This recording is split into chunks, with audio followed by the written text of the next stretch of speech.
With the anticipated budgetary cuts, which is the governor's new bill, if you were to implement or try again, which I assume that this can happen, from what I heard in the meeting, if you do put on a referendum again, are you prepared to refigure that or rephrase it in some way? So that the village residents, I believe, are concerned with a non-ending situation of financial aid.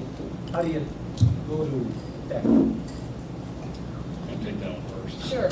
Actually, I was the chairperson of the most recent referendum committee.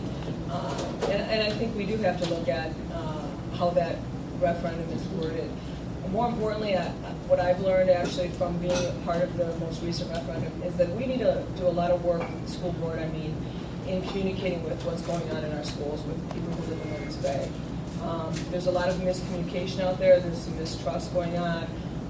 And we need to bridge that relationship and do a better job and be more effective so that when we go to referendum, we have people who are able to look at what's going on in our school and why we're going there. And certainly, we need to look at the timeframes that we're asking for the additional funds. Thank you.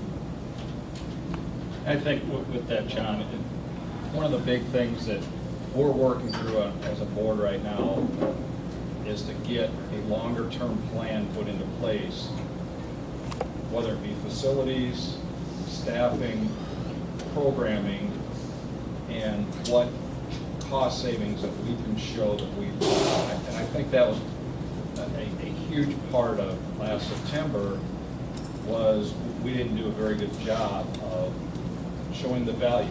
You're going to invest X amount of dollars in a referendum, what is the value coming out of it? And as one of the board members, I don't think we did a very good job.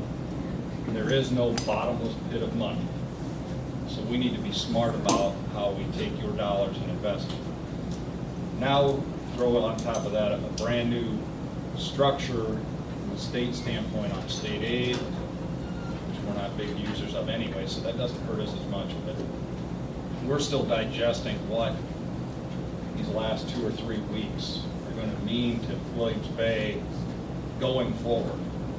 So there's going to be a lot of study with our attorney, with the school board association, what flexibility we have on employees and the number and where they fall and what they do, and programs going forward that it's such a turmoil situation right now. I wish I could go and have a concrete answer. It changes every day almost. But going back, we're developing that long-term plan. Where are we going to be 3 years from now? Where are we going to be 5? Where are we going to be 10 and 20 years from now? Is the school, with the technology that's going on, the enhancements that are coming on, the distance learning, the iPhone learning, where does that fit in to save money and to enhance the student participation in the learning? So if we do have to come back, I'll guarantee you that there'll be a much clearer plan for investments.